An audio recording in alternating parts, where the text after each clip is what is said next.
This is a bit of a departure for me. There's no modeling as such in here. There's a little bit of analysis that you'll see towards the end, but it's very much a sort of a daylight enthusiast's take on a new and, well, not a new, a newly visible technology. It's technology that's been around for a while, but now I think is becoming very mature. This has been mentioned many times. Indeed, consternation, anxiety, frustration, and so forth. Light doesn't always do what we want it to do. This is actually both ends of the same panoramic view. If we look this way, it would look overcast. But of course, we look this direction, it's sunny, and huge variability throughout the day. And I'm not the first person to put up a slide like this.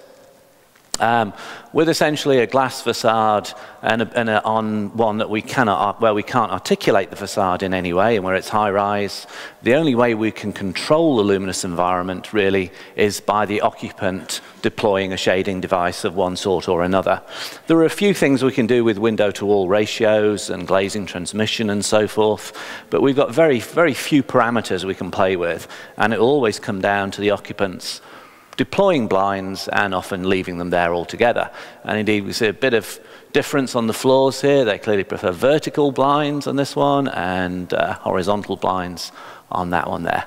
That may be a sort of an east-west facing facade, or a bit to the east or a bit to the west. If it was purely south-facing, I suspect they would have the horizontal blinds. Where it's west-facing, maybe vertical would be better. But none of the solutions are ideal. If we look on the outside of the building, the things we can do to temper the luminous environment are to apply brise-soleil structures, generally limited to a few stories and so forth. Another word for these, perhaps not terribly flattering, is facade furniture. Just like furniture can be left around the room in a fairly, without much consideration, I think often these things are more architectural sort of statement rather than the result of sort of precision engineering and precision performance evaluation. This is a very memorable quote from Steve Selkowitz. Often use this one. It was made in 1998, and indeed he then referred to 15 years of concerted effort to achieve that goal. So now we're 15 years on from when Steve Selkowitz made that statement. So we need to see how close we are to discovering the Holy Grail. This was an attempt to provide dynamic control of illumination using what was then the only real contending technology, I think, for a building like that. This is, of course, the New York Times study. These are two views of the full-size mock-up that was made, and this is from the simulation study, which was quite extensive, going from the huge model of New York to the frame bars and so forth. And in these evaluations, both the field study and the simulation, it was to try and calibrate the operation of the shading system, the automated shading system, but also pick the right sort of fabrics and so forth, because you're not going to get much of a second chance once you've decided on fabrics for 52 stories of building to go and say, once you're actually in it, say, oh dear, we should have chosen a denser one, a lighter one, and so forth. These were all admit some light, but it's still pretty much a sort of shutter operation. And I don't think we can say that that is anything like the Holy Grail of fenestration technology, because where you have lots of motors like this, you will have failure. The space apparently does work quite well as far as the occupants are concerned. Buildings like this always need to have post-occupancy evaluations. They're always difficult to get funding for that. I know there has been some limited work done on New York Times, and I think generally it's sort of well regarded.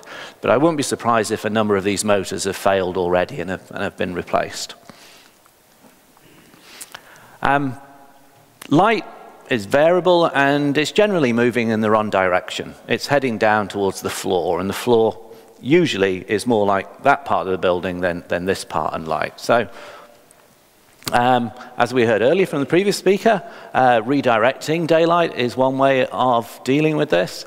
But in terms of the variability, another way is modulating daylight. So my talk will focus on modulating daylight. And the reason for that is, generally, the redirecting films and so forth they don't give you the full view, or they interfere with the view, make the view hazy and so forth. And we like views. We wouldn't like it if all our windows gave us light but didn't give us a view. This is a marvelous view of the Highlands of Scotland. There are one or two buildings that are fortunate enough to have that sort of view, but they're very remote. If we're in a building, we may have a view like that. That's a hotel room in Paris, taken a couple of weeks ago. And whilst it's not the Highlands of Scotland, it's a heck of a lot better than not having any view altogether.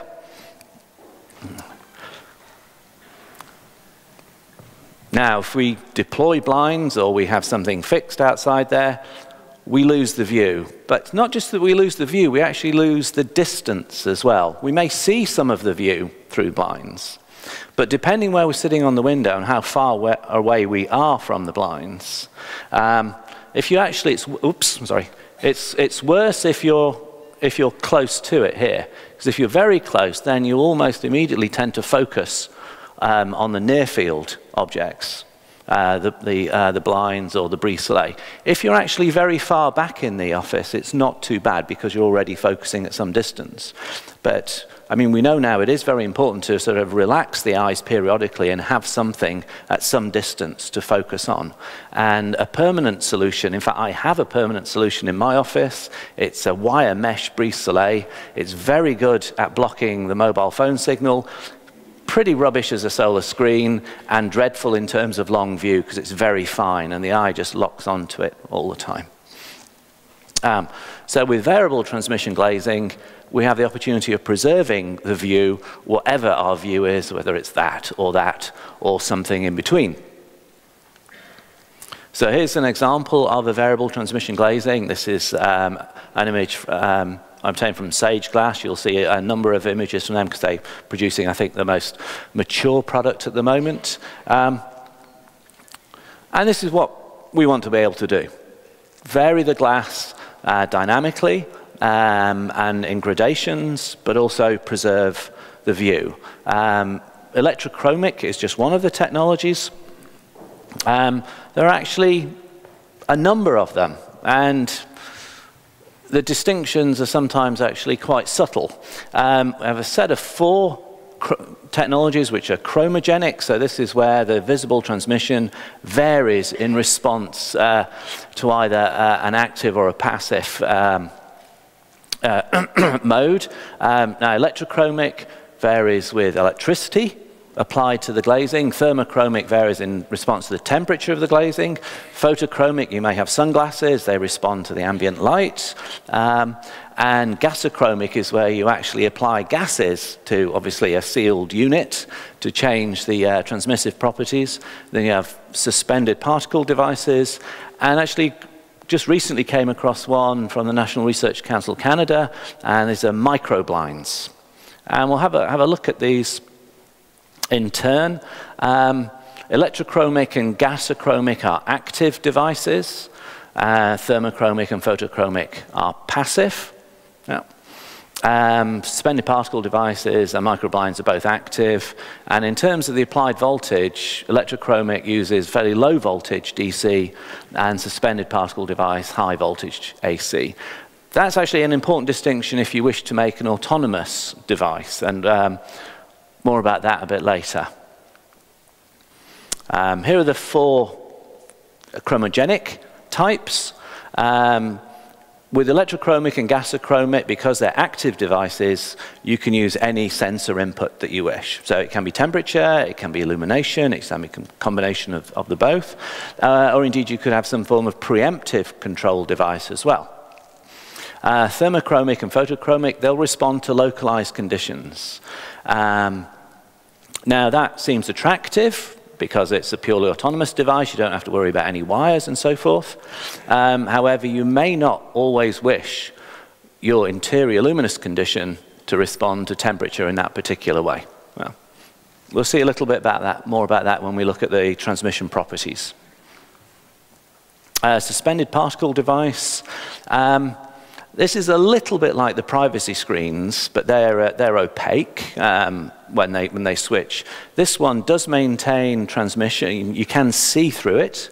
It has, when it's off state, it has very low transmission, and it's only when an applied AC signal aligns the suspended particles, then you start to see through it. So it's a little bit like sort of particle-sized Venetian blinds, if you will, that are all randomly orientated when it's switched off, and goes much clearer when you apply AC.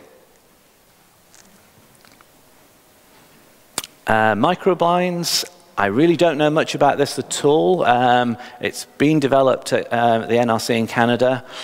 This is actually tiny little structures which are deposited by magnetron sputtering in a similar like glass coatings, but then a laser etches out tiny little electrode structures, and they're operated electrostatically, and they curl and uncurl. And there's a nice little video that's on YouTube. There's a link to this on the PDF, which I think will be made available. And you can see the transition as it switches state. And there is a paper from the NRC that is available. But I think this is very much a sort of, you know, a technology that's still being developed. In terms of market ready, definitely electrochromic. Thermochromic, there is one or two materials which I've seen marketed, and there are some installations. Photochromic and gasochromic, I'm not aware of any commercial installations. I might be wrong. I mean, there may be some installations where they tried it and maybe it wasn't so great, and so they don't make such of a noise about it. Gasochromic, I'm not aware of any commercial product for that. Now, with gasochromic, you have to plumb in your windows. You need plumbing with your windows. You need a pump and an electrolyzer. So there are obvious limitations to this technology.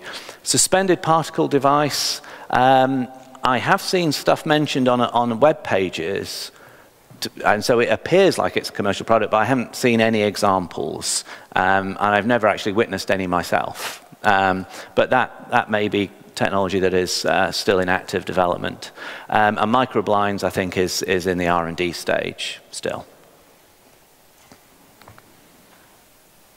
I think what Steve, of course, really meant was the dynamic control such that the user will not require any additional shading. It's not enough just to have a little bit of dynamic control. And the reason is quite straightforward. If we have something that gives us a little bit of dynamism, but it starts off too dark, it's going to be perceived as too gloomy most of the time. Fine when the sun's out, but no good the rest of the time. And if it doesn't get to low enough transmission, then people will require secondary blinds. And if we require secondary blinds, then we lose all the benefits of that technology. We will do what we do with ordinary glazing, which is bring down the blinds and leave them there. So key thing is the transmission values. So electrochromic, the Sage Glass one, which I think is pretty much the market leader on this, goes between 2 and 62%.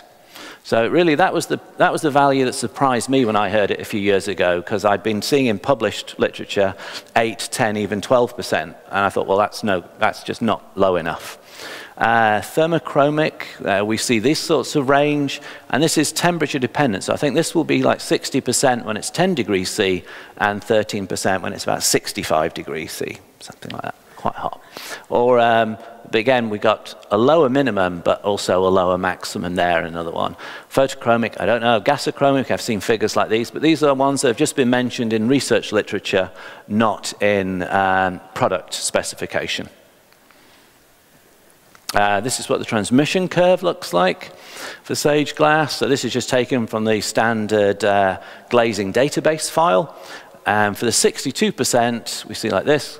Although it varies continuously, it's generally varied in a couple of steps, 2 intermediate steps, 20% and 6%, and right down to 2. Again, these are logarithmic steps, because also that's pretty much how the eye works. There's not much point in going from 62 down to 40 and so forth. But notice the big change here.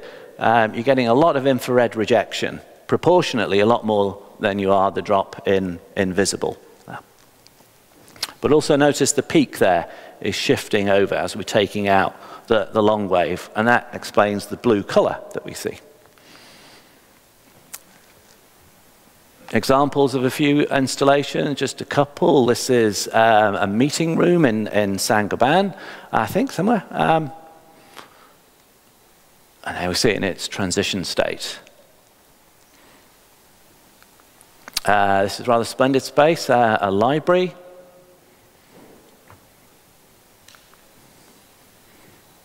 Now, these transitions are happening very quickly, just from one slide to the next.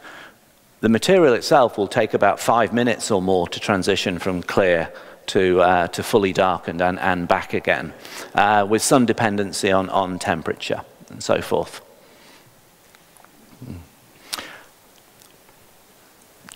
Just last year, in August, 2 offices at De Montfort, my previous place, this was a project I started off, were fitted with electrochromic glazing.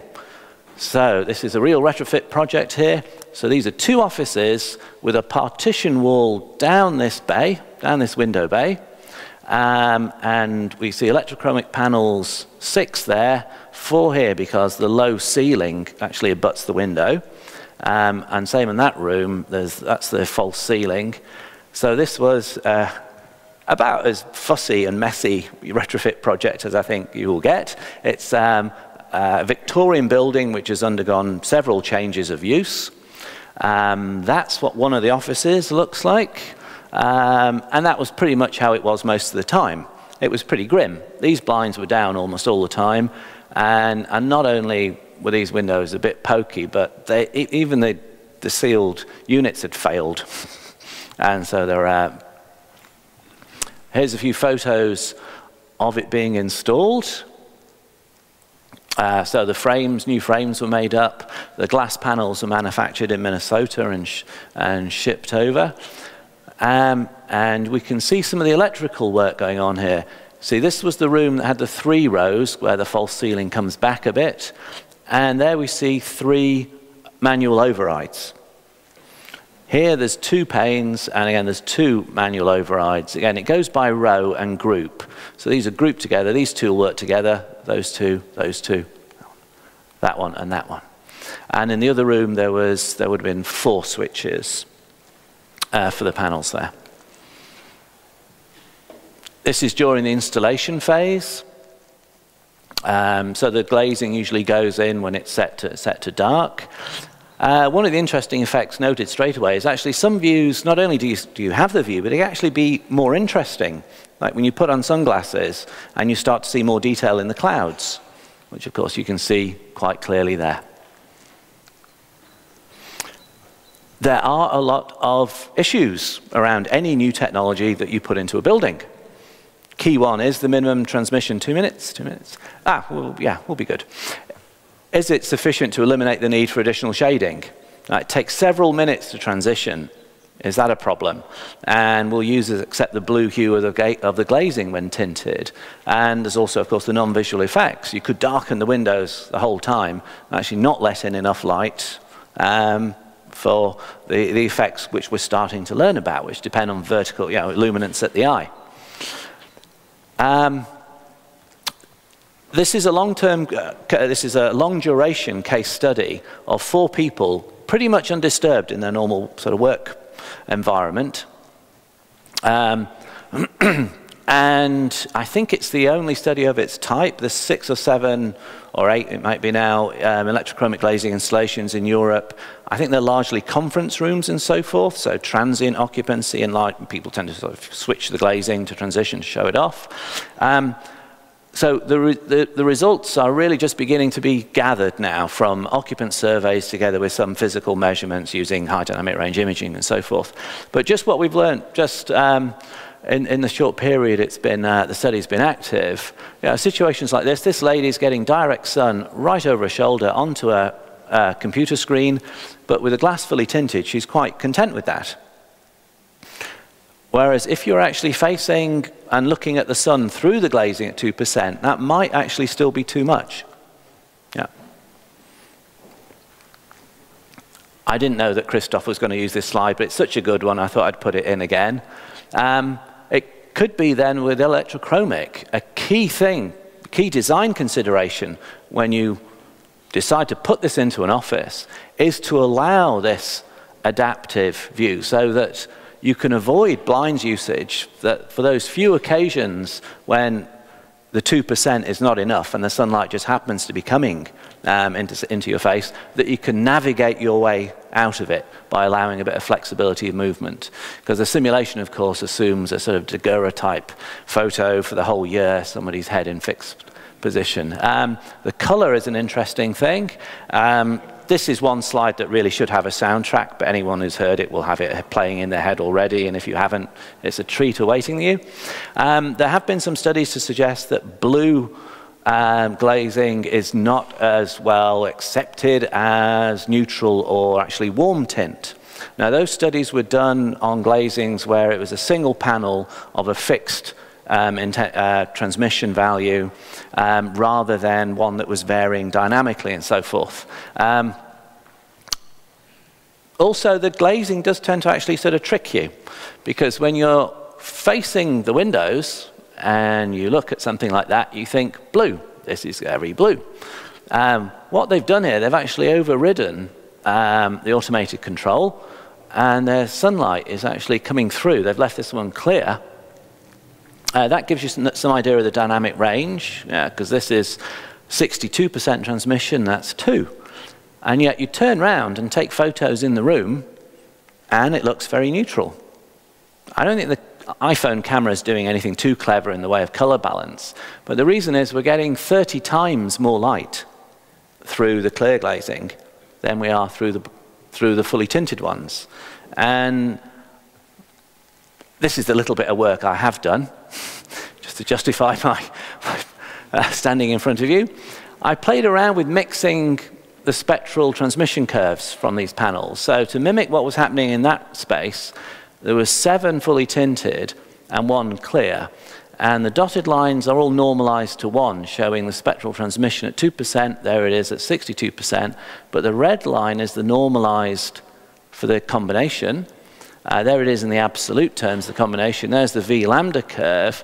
And actually, the percentage of light that's coming from the glazing in the clear state is 81%. There's only 19% is coming through the other 7 panes, fully tilted. But also look at the effective transmission of the whole combination of the ensemble. It's less than 10%. So an awful lot of solar control, but still the potential of providing quite neutral illumination. Recent announced developments, panel sizes were restricted. We're going up to 10 foot by 5 foot, or in real measurements, 3 meters by 1.5 meters. This is quite a significant one, I think, for any form of building, new or retrofit, is there is the potential to have an integrated component which has PV, small PV unit, small battery, store, and a Wi-Fi. So it's completely, you have wireless windows, which is kind of what we've had for about 1,000 years or so. And also interpane zoning, so you can have one large panel and address, say, 3 zones within it. These are announcements that have come from Sage Glass. I know there is somebody from Sage Glass here, if she'd like to put her hand up. Helen Saunders from Sage. I don't know anything about costs and things, so don't even ask me questions about costs and so forth. I think so. I direct those to Helen. And that is indeed my last slide. Acknowledgements to my colleagues. Ruth Birgit Painter is now leading the study at De Montfort. Ruth Kelly's the PhD student on it. And Helen and Jennifer from Canada. Thank you. Thank you all.